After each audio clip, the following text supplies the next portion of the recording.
যারা বাড়ি বাড়ি হাইটটা হাইটটা জান্নাতের টিকিট পেয়েছে হেরারে কি সাইরা দন যাইব কি জানেন আপনি কি কোন?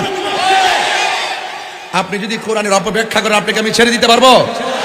আপনি যদি ইসলামের বিরুদ্ধে কথা বলেন অপব্যাখ্যা করে আপনাকে ছেড়ে দিতে পারবো? আপনি যদি এখন বলেন যে আল্লাহ আমাকে আমি পাস করবো, আল্লাহ এটা লিখতে ভালাইছে,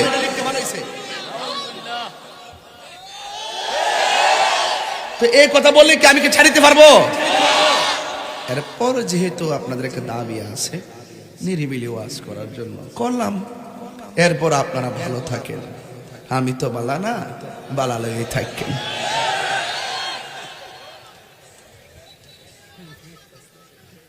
ভাল লাগে না? ছোট্টটা বাচ্চা ওদের কথারই ভাল লাগে, ভাল লাগতো না তোমার মতো ছোট হইতে আসলাম হুজুরে যে একটু আগে ওয়াজ কি কিছু শুনছো না যে আমিও তোমরা মতো ছোট আসলাম, আমিও তোমাদের মতো শ্রোতা ছিলাম, কিন্তু এমন ডিজিটাল শ্রোতা ছিলাম না। এ ছোট্ট একটা কথা বুঝছো না, চিল্লাচিল্লি যে করছো তাকে তওবা করো যে হুজুর যেটা করছি ভুল করছি, কর না কা যেটা করছি ভুল করছি, মাফ চাইলে চলে যাবেন গা।